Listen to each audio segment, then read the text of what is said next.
Apakah tindakan karyawan tersebut etis? Tindakan membocorkan laporan keuangan palsu dapat dikategorikan sebagai tindakan etis, meskipun menimbulkan konsekuensi berat bagi perusahaan dari sudut pandang etika deontologis yang menekankan pentingnya prinsip moral. Karyawan tersebut bertindak berdasarkan merasa tanggung jawab terhadap kebenaran dan kepentingan publiknya. Selanjutnya, pertanyaan bagaimana perusahaan sebaiknya memperlakukan whistleblower. Whistleblower seharusnya dilindungi dan dihargai, bukan dihukum atau dipecat. Perusahaan perlu memiliki kebijakan pelindungan whistleblower yang menjamin bahwa siapapun yang melaporkan pelanggaran hukum atau etika tidak akan mendapatkan perlakuan tidak adil. Whistleblower berperan besar dalam memperbaikan sistem internal perusahaan dan mencegah kerugian yang lebih besar di masa depan. Dengan menciptakan sistem pelaporan internal yang aman dan rahasia, perusahaan tidak hanya menjaga etika tetapi juga membangun budaya transportasi.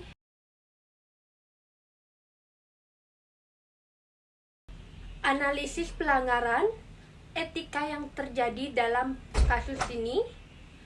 Pabrik tekstil tersebut melakukan pelanggaran etika serius karena mengutamakan efisiensi biaya dengan cara membuang limbah cair langsung ke sungai tanpa pengelolaan. Tindakan ini melanggar prinsip tanggung jawab sosial dan mencerminkan sikap tidak peduli terhadap dampak negatif bagi lingkungan dan kesehatan masyarakat. Perusahaan jelas mengabaikan nilai moral dasar, yaitu tidak merugikan pihak lain demi keuntungan sendiri. Nah, selanjutnya, apa tanggung jawab moral perusahaan terhadap masyarakat dari lingkungan? Perusahaan memiliki tanggung jawab moral untuk menjaga kelestarian lingkungan dan melindungi kesehatan masyarakat di sekitarnya. Tanggung jawab ini mencakup mencegah pencemaran menggunakan teknologi ramah lingkungan, serta memastikan operasional tidak membahayakan kehidupan manusia maupun ekosistem. Perusahaan tidak hanya bertanggung jawab pada pemegang saham, tapi juga masyarakat luas sebagai bagian dari prinsip CCR. Yang selanjutnya ada rekomendasikan solusi kebijakan internal yang beretika dan berkelanjutan. Perusahaan sebaiknya menetapkan kebijakan pengelolaan limbah yang ketat, termasuk membangun instalasi pengolahan limbah sesuai standar lingkungan. Selain itu, dibentuk tim audit lingkungan internal, mengadakan pelatihan etika bagi karyawan, serta menjadikan keberlanjutan sebagai bagian dari visi perusahaan. Kebijakan ini tidak hanya etis tetapi juga berkelanjutan untuk reputasi dan keberlanjutan bisnis jangka panjang. Pertanyaannya, apakah praktik tersebut etis? Praktik emosi yang dilakukan perusahaan skincare tersebut tidak etis karena menyampaikan klaim yang menyesatkan tanpa dasar uji klinis yang valid. Ini melanggar prinsip kejujuran dalam pemasaran dan dapat dianggap sebagai bentuk penipuan terhadap konsumen. Klaim yang berlebihan tanpa bukti ilmiah dapat merugikan konsumen secara finansial dan emosional. Selanjutnya, bagaimana hubungan antara etika dan tanggung jawab sosial perusahaan dalam hal ini?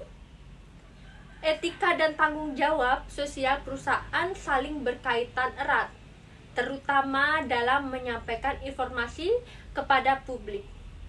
Perusahaan memiliki tanggung jawab untuk memberikan informasi yang jujur dan akurat agar tidak menyesatkan konsumen. Dalam hal ini, tindakan tidak etis mencerminkan kegagalan perusahaan dalam menjalankan tanggung jawab sosialnya terhadap perlindungan hak konsumen. Yang selanjutnya ada apa dampak jangka panjang terhadap kepercayaan konsumen. Nah, dampak jangka panjang dari praktik promosi yang tidak etis adalah turunnya kepercayaan konsumen terhadap perusahaan dan merek. Konsumen yang merasa tertipu cenderung tidak akan membeli kembali, bahkan bisa menyebarkan pengalaman buruk mereka ke publik. Hal ini dapat merusak reputasi perusahaan secara luas dan menurunkan loyalitas konsumen dalam jangka panjang.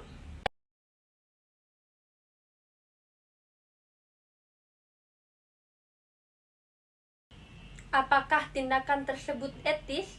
Tindakan manajer pengadaan yang memiliki vendor memiliki kerabat dekat tanpa melalui proses tender yang transparan merupakan tindakan yang tidak etis. Meskipun ia berdalih bahwa vendor tersebut menawarkan harga terbaik.